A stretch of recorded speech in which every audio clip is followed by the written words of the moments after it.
आज आम पढ़ा चंपारण आंदोलन विषय रे। जो चंपारण आंदोलन थिला यह गांधीजी द्वारा संगठित प्रथम आंदोलन थिला। गांधीजी भारत को दक्षिण आफ्रिकार फेरिबा परे तांकर जो प्रथम आंदोलन थिला आउ जो से सफल होइतिले से होची चंपारण आंदोलन थिला। यार नाम चंपारण आंदोलन एइथि बिहार रो गोटे जिला चंपारण जिला। तो सही जिलार चाषी मानू नहीं ए आंदोलन संगठित होता से ता ना थिला चंपारण आंदोलन। तो चंपारण आंदोलन रो कारण कौन थिला? मुख्य कारण थिला चंपारण जिलार जो चाषी माने थिले से चाषी मानू तांकर जो 20 भाग जमी थिला 20 भाग जमीरु 3 भाग अंचल नील उत्पादन करने इंग्रेज वृक्षरोपणकारी मान द्वारा बाध्य करा जाउथिला। आउ सेमानक द्वारा निर्धारित दर तांको बिक्री करने को पड़ूला।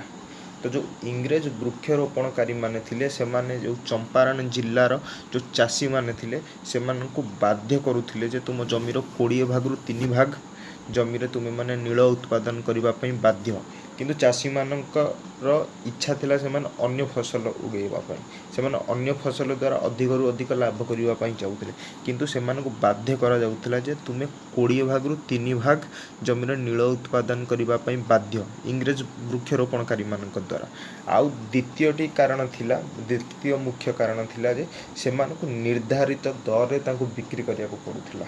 से मानक जो नील जो से मानकर फसल थिला जोटा को से माने उत्पादन करुथिले नील उत्पादन करुथिले से माने इंग्रेज सरकार को एक निर्धारित इंग्रेज माने निर्धारण करुथिले जे तमे हमके एतिक दर रे बिक्री करिवो।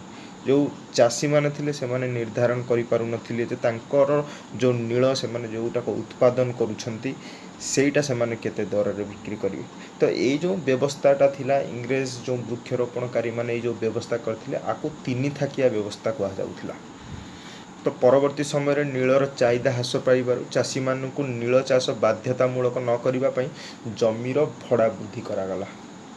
तो परवर्ती समय कौन होना जमीर भड़ा वृद्धि कर दि जाऊँ नील चाष बाध्यतामूलक न करने जेहेतु नीलर चाहिदा कमीगला तो मार्केट रू तो से कौन है जो नीलर चाहिदा कमी से जो प्रॉफिट इंग्रेज वृक्षरोपणकारी मैंने पाते तो से प्रॉफिट को पाइबापी से कौन कले ना जो जमीर भड़ा थिला ताकू वृद्धि करदेले ओ अनेक बेआईन टिकस आदाय करागला। अनेक बेआईन टिकस जहाँ को आम टैक्स कहूँ चाषी मान आदाय करागला जोटा कि आईन सम्मत नाला। तो यह विरुद्ध प्रतिवाद चाषी माने समय समय यह विरुद्ध प्रतिवाद करुले भितर या असंतोष थिला। तो किंतु जड़े नेतृत्वकर्तार अभाव थिला जे कि आंदोलन को आगू नब ए आंदोलन को सफल करिवो। तो सही समय गांधीजी भारत वर्ष को आसी साउथ आफ्रिका जो वन वैष्णव्य विरुद्ध रे जो आंदोलन थिला सेठी से सफल होइछंती। आउ से भारतर बुली बुली बुली बुली बुली बुली लोक मानकर जो राजनीतिक मनोभाव को गोटे वर्ष हेलाणी निरीखी करी देखुचंती। से समय जो चंपारण जिला थिला से चंपारण जिलार राजकुमार शुक्ला नामक स्थानीय बासिंदा से गांधीजी को निमंत्रण कले जे तुम्हें चंपारण आस। चंपारण जो चाषी माने अछंती से चाषी मानकर जो स्थिति कौन इंग्रेज वृक्षरोपणकारी अंडर रे अधीन रे सेमानकर स्थिति कौन से अनुध्यान करने 1917 से गांधीजी को निमंत्रण कले। गांधीजी 1917 एप्रिल मासरे आसिकी चंपारण जिलार जो सदर महकुमा थिला जो सदर महकुमा मोतिहार रे आसिकी गांधीजी पहुँचले। राजकुमार शुक्ला एटा गोटे इम्पोर्टाट गांधीजी को किए चंपारण आंदोलन को निमंत्रण करथिले चंपारण जिला को किए निमंत्रण करथिले तो राजकुमार शुक्ला नामक जन स्थानीय बासिंदा गांधीजी को निमंत्रण करथिले चंपारण जिला को चाषी मानकर जो समस्यार अनुधान पाए। तो गांधीजी प्रथम आसी कौट पहुँचते 1917 एप्रिल चंपारण जिलार सदर महकुमार जो मोतिहार अच्छी सेठी आसी पहुँची। तो गांधीजी पहुँचला तो जो इंग्रेज अधिकारी थिले कारण गांधीजी जो आंदोलन थिला ताको मध्य इंग्रेज माने भल भाव जानी कारण गांधीजी पहुँचले माने ये जो आंदोलन अच्छी ये जो चाषी असंतोष अच्छी ये पुणी आहरी उग्र रूप नब जोटाक संघर्ष हो पारे भी असंतोष देखादेव इंग्रेज मान विरुद्ध से बहुत आगू को जापे। तेणु इंग्रेज अधिकारी गांधीजी को ऊपर रोक लगाइले जो तांकर जिला अधिकारी थिले से गांधीजी ऊपर जिले में न पशिवा फेरी जावाई रोक लगेले। आ गांधीजी सहित अन्य जो मैंने जाइए यहाँ इम्पोर्टाट आपको मन रखापी पड़ो। गांधीजी सहित राजेंद्र प्रसाद जाइए, मुजाहर उल हक जाइए, महादेव देसाई जाइए, नरहरि पारिक जाइए और जेबी कृपलानी जाइए। तुरंत उक्त जिला छाड़ी जावाक निर्देश दिगला। मुख्य हूँ गांधीजी को आ सहित जो 4 जन जाइए राजेंद्र प्रसाद, मुजाहर उल हक, महादेव देसाई, नरहरि पारिक और जेबी कृपाणी 5 जन जाइए। तो से 5 जन को तुरंत चंपारण जिला छाड़ी चली जावाक निर्देश देले जो इंग्रेज अधिकारी थे, जिला अधिकारी। किंतु गांधीजी तांकर जो अहिंसार अस्त्र जो असहयोग जे आमे तुमर नियम को मानू ना, आमे तुमर आईन को मानू ना, सी जो निर्देश देते इंग्रेज अधिकारी गांधीजी ताको प्रत्याख्यान करदे। आउ कहले आमे जिला छाड़ी जीवुने, आपण जहाँ भी दंड इंग्रेज सरकार दब आमे ताको ग्रहण करूँ, किंतु आमे जिला छाड़ी जीवुने, आमे दंड भोगवा को प्रस्तुत बोली गांधीजी सीधा सीधा घोषणा करदे। अहिंसा उपाय अन्यायमूलक आईन को अमान्य करने से भारत में एक नूतन प्रकार आंदोलन पद्धति भाव उभाला। गांधीजी ये जो आंदोलन पद्धति था सत्याग्रह, अहिंसा, असहयोग, ये गोटे नुआ आंदोलन भाव से समय भारत में उभाला। शेष गांधीजी ये जो आंदोलन थिला, ये जो इंग्रेज आईन को अमान्य करवा, तांको कथा को प्रत्याख्यान करवा, तो शेष इंग्रेज सरकार बाध्य है। इंग्रेज सरकार बाध्य होकर चाषी मानकर समस्या गुड़ी को अनुध्यान करने